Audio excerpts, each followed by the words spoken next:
Alright, so I'm currently trying to platinum every single type of EA game that there is out there, and if I can't do it before the channel hits 1 million subscribers, then my punishment is I have to platinum Fortnite, one of the longest, hardest, and most grindy games of all time. So make sure to drop a like and subscribe.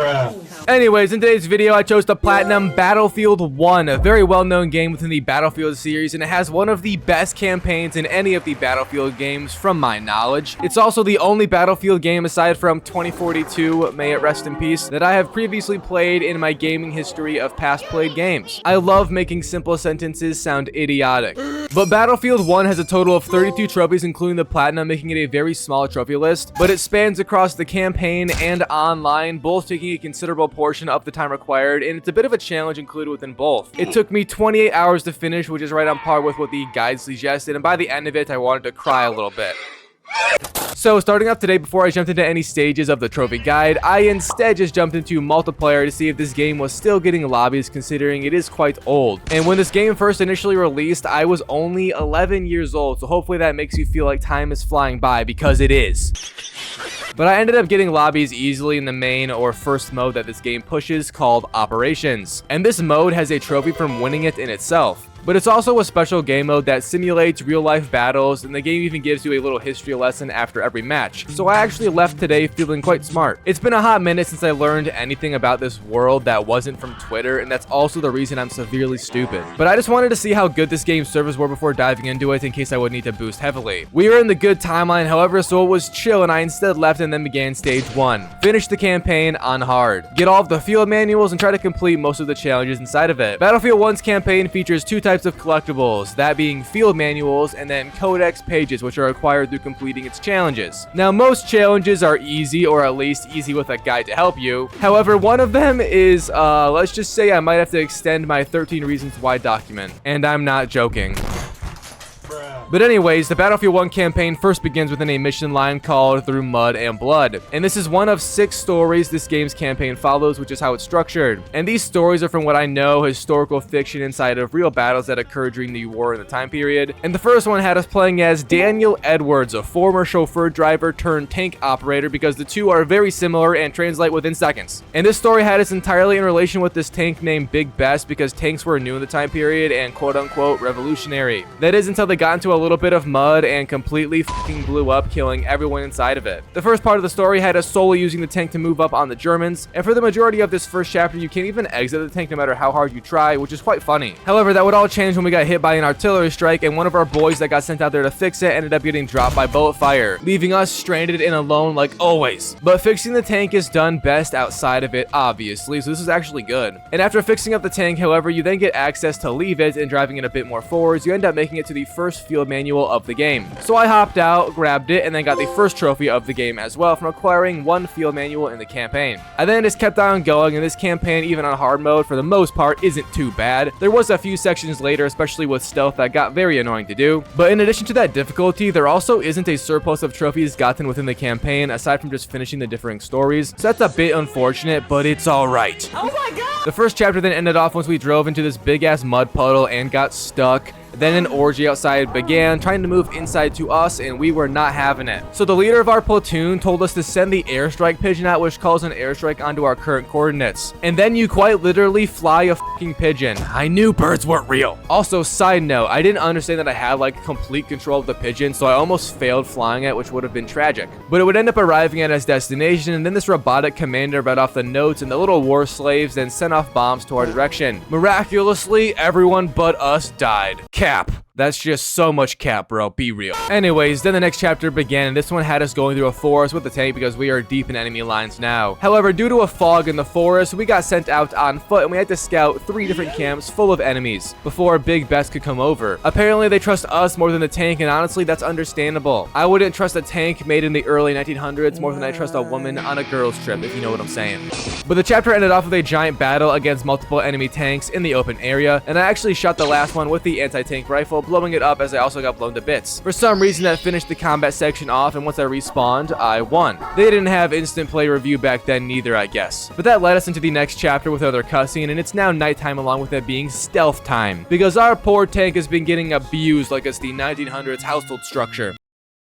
and we need to steal 4 spare parts from scrap tank engines or other surrounding villages near us. Pretty self-explanatory, and I'm not sure why I struggle with this so much. I think I was a bit lost with the enemies everywhere, but you literally just have to steal a few parts, and that's it. And right after I did steal my first engine part, I also completed a challenge, which was story, but it gave me a trophy from doing it, so here's that. I then just grabbed the remaining parts and returned back to the tank. The next chapter then began in this story, and it was daytime now. I find that insulting. It did not take me that long to get those parts, but fine. Judge me, game. Judge me. Anyways, the remainder of this war story just had us battling Germans and a lot, and I mean a lot of tanks in the villages we just stole from. This actually did take me quite some time to complete because tank combat is very meh in this game, and it's not easy when the AI are actually good like they are in hard difficulty. But it ends off with us getting into another pickle, and enemies were everywhere on the tank again. Germans and their orgies, man. They can't get enough of it. So our leader dude decided to just sacrifice himself, and then he blew up the tank with all the enemies. Again, we survived just fine. And then hobbled off with our boy, getting the story's completion trophy pop as well. War Story 2 was then called Friends in High Places, and this one was more plane orientated, having us play as a character named Clyde Blackburn, who made his way into the army through gambling and is just simply an upstand guy. If you get it, you get it. But this chapter was somehow my least favorite, most favorite, hardest, and coolest out of the entire game. As I said, it's plane orientated, so the first part had us just practice flight. That is before enemies showed up to ruin everything again, and then we chased them down to end off the chapter. The next chapter then had us leading a bomber run on a fortress, and boy oh boys, this one the difficulty really kicked up. You have to protect 5 bombers as AA trucks, enemy fighters, and what seems like godly interference because of how difficult it is to not die, let alone make sure all of the bombers stay alive to make it on the bombing run. But thankfully, every time they do a run, you only really need 1 alive because a fresh wave comes afterwards. But that's not to say it was easy, because I did still die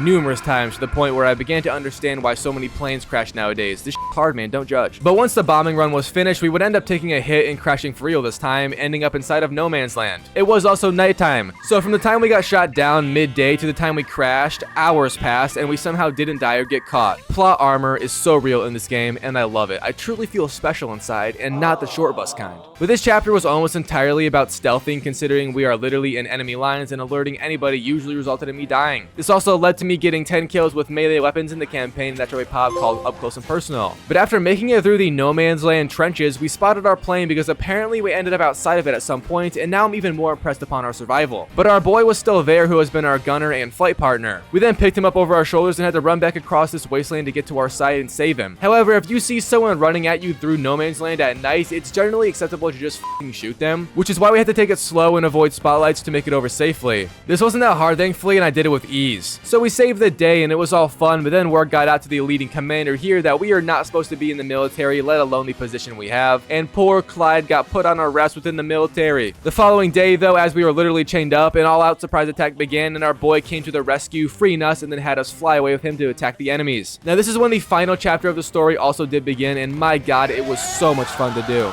It first had us just fight enemy fighters, and then also some enemy bombing planes, which posed a bit of a challenge due to how slow and weird they moved. But after those came these 2 giant blimps, and we had to destroy them as well, or at least I tried to. I barely passed my driving school test a few years ago, so I'm honestly not surprised I can't fly a f***ing plane. However, after taking down one blimp, you actually get a cutscene and crash land on the other, because this one had an AA gun on top of it that was shredding our troops. And we have to take it out now. This is very easily done though by just sending one singular bullet at the guy, and then we see another cutscene with us taking the reins and beginning to unleash hell onto the enemies. This is also where the infamous stand-up guideline is repeated over and over and over, and where the hardest challenge of the campaign will be for me to do later. I'm getting PTSD just seeing this again. But the goal was actually to just shoot the other blimp by us and not the enemy planes. Who would have thought? After doing enough damage and our boy also 1v1ing another man gay style, the blimp and ours were going down, and we all just jumped off of the edge. And of course, there was water below, so we were safe. That ending was on God the most cinematic ending I've ever seen a game's campaign have, and I'm not kidding. I got slightly erect just playing, I'm just gonna say it.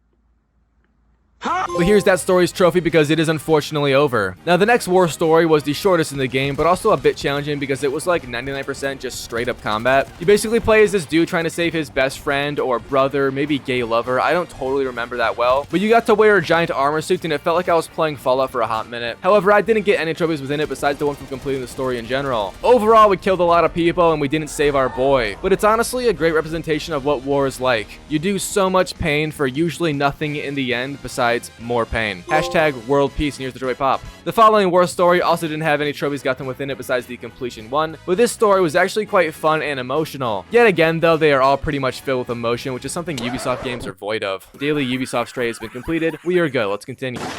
But it was called The Runner, and it had us play as this well-known war hero being accompanied by an overly eager young guy that wants to be just like us. And the old lad immediately sees himself in the young kid, and he felt bad because obviously war is horrible. But it had us just taking over more areas and trying to gain more land on the enemies as war does. Ultimately though, we ended up storming a fortress on our own because we got word that the kid and some others decided to try and take it out, which was not smart. Turns out though that they were fine and we were just too worried. But it ends off with that kid sending a flare to signify another airstrike on this area, and then it ends with another trophy pop from its completion. Now I know I said there was 6 war stories in this game, but that's only because there is an intro one and an outro one, so I just classified that as the collective 6th story. But there really is only 5 main stories to play. So I was then onto the final one, and unfortunately this is probably the most annoying and in my opinion uninteresting story of the game's campaign, and that's almost solely due to the fact that we had an open world mission that reminded me far too much of modern Call of Duty campaigns, and I cried a little bit during this. But we were basically trying to stop a train, and we had to release 3 different pigeons to signify surrender from 3 different commanders, which required us to go find them, kill them, steal their code, and then send off the birds. And it was actually super fucking hard because we are on hard difficulty, but I did do it, although lots of dying did occur in my efforts. The story then had one more final chapter, and this is also where I got all the field manuals finally collected and that trophy popped. You then do have to stop the train and blow it up once it came to a pause at this little village we were in, and oh my god, doing this on hard was insanely annoying. Because if you sit on any of the turret guns for more than 2 shots at the train at a time, a fucking bomb from Jesus Christ dick cheese above just falls on you and you die immediately. Which led me to developing a strategy where I would send off 1 or 2 shots depending on how manly I'm feeling, before running to the complete opposite side of the map and using a different gun. Repeating this over and over took a while, but I did blow up the train. I also completed a hard challenge from keeping at least 2 of the guns alive, which ended up being my 10th challenge completed, and that was also a trophy. So that story then ended off with another cutscene showing this weird ass bitch's face tat, which is personally a crazy endeavor,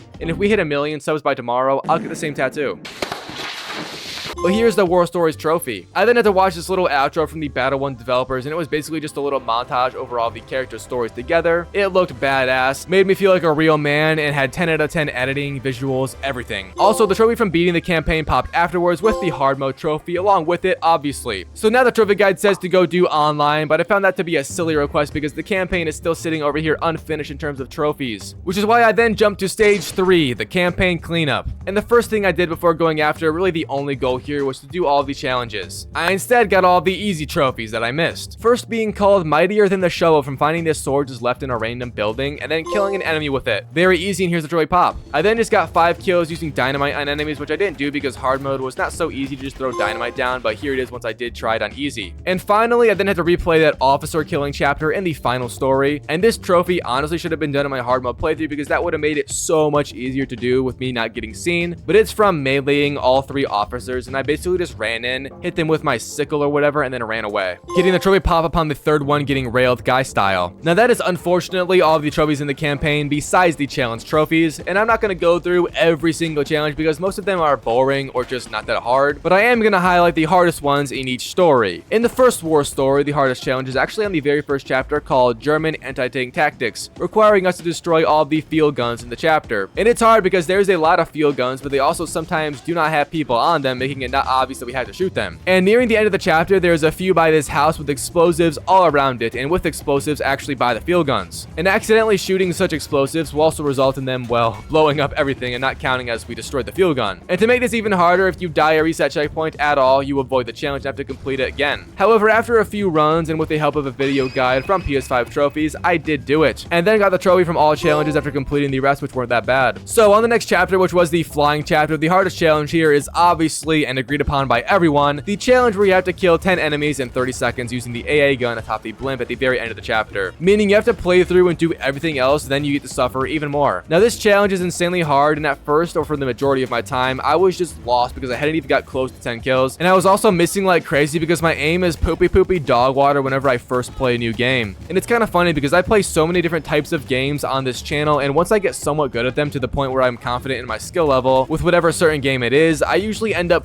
platinuming it at the same time, and then I never touched the game again. But while doing this challenge, I was not quite there, and it took me about 45 minutes of tries over and over and over to do this. Ultimately, I played it so much I ended up memorizing the order of which AI come in and how many to shoot. You first want to take out these 3 initial planes coming right down our sights, which is obvious, but then you can either go left and get a plane flying by that way, or you go right and get another plane flying that way. I wouldn't suggest going for both, because then 3 more planes come flying in slightly to the right of our starting position, and if you get all of them up to this point, you'll probably be around 7 or even 9 planes down if your aim is good. But then 3 bombers come flying in, and these count to the trophy as well, which I was unaware of for most of my time suffering here. But they are the easiest to kill because they fly in one singular direction every single time, making them a very easy target. Once taking them out, you should get the challenge pop unless you miss some planes, but there is still more, so just be fast if you can. Anyways, the following story was that one with only 2 chapters, and this one didn't really have any hard challenges, so I just kind of completed it and got the trophy. Not much to complain about. The next story was also not too hard. There was a challenge which required kills with this anti-tank grenade gun thing or something, and this one was kind of annoying because the game doesn't give you enough ammo to do it in 2 shots, which is all you get, so you have to run all the way to the other side of the map and find more ammo. But after grabbing it, there's like no enemies left, and it's just annoying. However, it's not hard to be honest, and here's the trophy pop from doing them all. And then I was on the final war story, and the hardest challenge here is probably the one from doing the mission where you steal a book completely with stealth. And this still isn't that bad compared to the plane challenge, of course, but I suck at stealth, so I did struggle for a hot minute. Upon completing it though, I got the worst stories challenge trophy, and then the trophy from all challenges completed, finishing off the game's campaign portion 100%. So I then did begin stage 2 next, which is the multiplayer stage. Now this is the longest grind of the game because the main goal is to just reach rank 2 with every base class. It's also extremely boring. Now I took a while to do these due to me not being the best at this game's multiplayer at first, but also because I didn't understand how the class service assignments worked. And FYI, if you do go for this platinum, make sure to do those because they give you 50,000 XP for the class they are tied to, and that's like a level and a half towards the trophy. But the first trophy I would get during this online play was from winning my first match of Operations. Operations is that main mode people play in Battlefield 1 still, and it's that historically related battle type thing I mentioned in the beginning of the video. But winning a match can be quite difficult because they last forever and also span across multiple stages, so it's quite the long mode, but just winning one match gets the trophy, and here it is. I then kept on playing, and I was squatting up on my own to farm these things called squad orders, which are a sort of directive that says defend A or B, and it has a little timer. If the point is still defended upon it running out, you complete the order. You can then just do another one right away and farm these basically, which is what I did, and I completed my 25th one right here for the trophy. I also managed to level up enough, and occasionally when you do level up, you get given war bonds, which are this game's currency that can be used to buy better guns to use in the game. And once I had 450, I got a trophy from that. I then reached rank 10 later on for another trophy, and I again, hours later, managed to finally get to rank 2 in the assault class within multiplayer, which took